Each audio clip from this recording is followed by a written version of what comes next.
और अब बात किसान आंदोलन की। कल प्रधानमंत्री मोदी ने देश को संबोधित करते हुए तीनों कृषि कानूनों की वापसी का ऐलान कर दिया, लेकिन सियासी दुकान अब भी बंद नहीं हो पा रही। यूपी पंजाब में चुनाव हैं तो श्रेय लेने की होड़ है। राहुल गांधी से लेकर प्रियंका गांधी तक कांग्रेस के दिग्गज चिट्ठियां लिख रहे हैं और अब एमएसपी पर कानूनी गारंटी की मांग कर रहे हैं।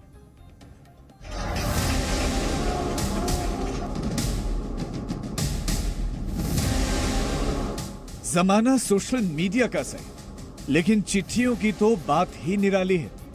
और चिट्ठी अगर सियासी हो जाए तो राजनीतिक संग्राम कहीं ज्यादा बढ़ जाता है। कृषि कानूनों पर कदम पीछे खींचकर प्रधानमंत्री नरेंद्र मोदी ने विवाद का डिब्बा बंद कर दिया, लेकिन विपक्ष अब एमएसपी के जिन्न से सियासी करिश्मे का सपना देख रहा है। वोट की लड़ाई में क्रेडिट की होड़ है। राहुल गांधी ने किसानों के नाम खुली चिट्ठी लिखकर किसानों को भविष्य में भी समर्थन देने का ऐलान किया। वहीं यूपी चुनाव को लेकर प्रियंका गांधी ने भी चिट्ठी लिखकर प्रधानमंत्री मोदी पर हमला बोला है। सोनिया गांधी एक दिन पहले ही चिट्ठी लिख चुकी हैं, पर सवाल यह है कि जब कृषि कानून वापसी का ऐलान हो चुका है तो फिर बॉर्डर पर संग्राम कैसा?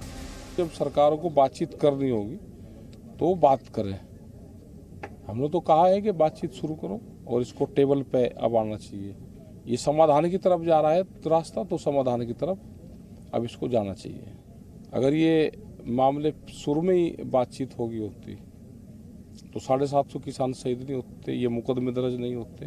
तो 1 साल से जो मुकदमे दर्ज हुए हैं उसकी भी बात सरकारों को करनी पड़ेगी। किसान नेता अड़े हैं और सियासत भी जारी है।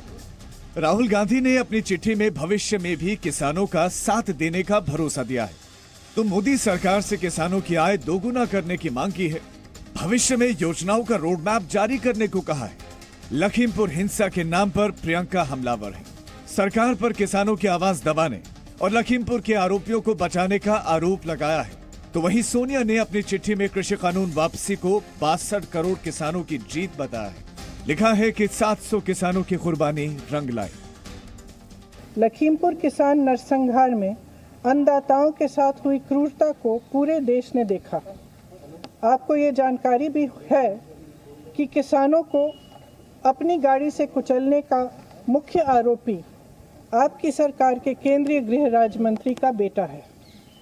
राजनीतिक दबाव के चलते इस मामले में उत्तर प्रदेश सरकार ने शुरुआत से ही न्याय की आवाज को दबाने की कोशिश की है। कांग्रेस किसान विजय दिवस मना रही है और बॉर्डर पर किसान डटे हैं। अब एमएसपी की कानूनी गारंटी की मांग पर अड़े हैं।